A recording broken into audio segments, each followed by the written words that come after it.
ठंड बहुत बढ़ चुकी है। मकर संक्रांति में अक्सर ये तिल के लड्डू, तिल की चकड़ी आदि बनाए जाते हैं।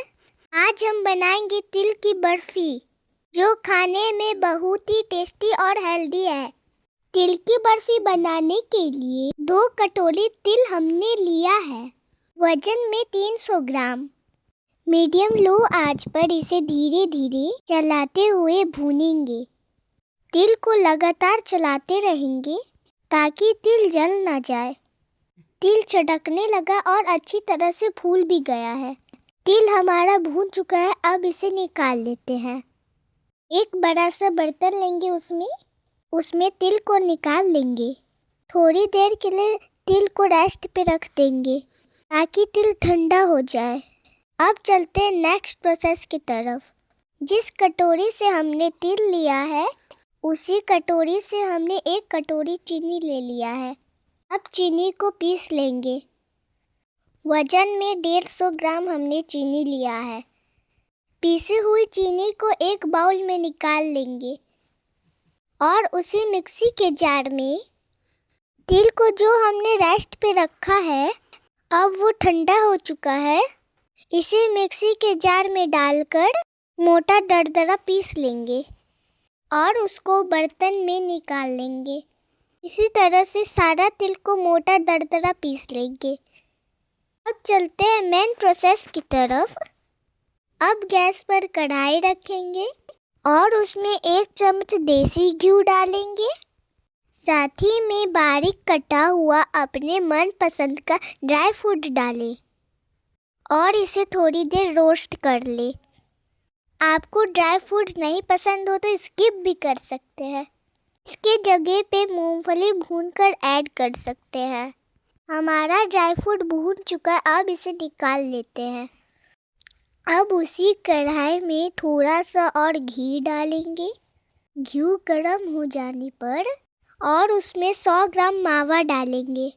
ये मावा हमने घर पे बनाया हुआ है, इसलिए कलर इसका थोड़ा डार्क है।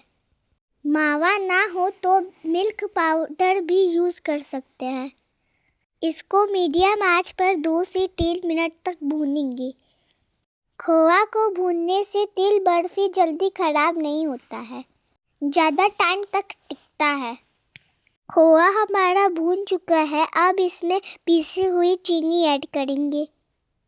अब इसको भी अच्छी तरह से मिक्स कर लेंगे। गैस का फ्लेम मीडियम लो रखेंगे। चीनी और खोआ को लगातार चलाते रहेंगे जब तक कि चीनी मेल्ट ना हो जाए। चीनी मेल्ट हो चुकी है, इसे ज़्यादा पकाना नहीं है। मेल्ट हो जाने पर इसमें थोड़ी सी उबाल आ जाने पर दरदरा किया हुआ तिल को ऐड करेंगे। ये तिल की लड्डू से ज़्यादा टेस्टी तिल की बर्फी लगती है। इसे अच्छी तरह से चलाते हुए मिक्स कर लेंगे। इस टाइम पर गैस का फ्लेम मीडियम रखेंगे और लगातार इसे चलाते रहेंगे जब तक डो जैसा ना हो जाए। तिल से बना हुआ कोई भी चीज़ बहुत ही हेल्दी होता है।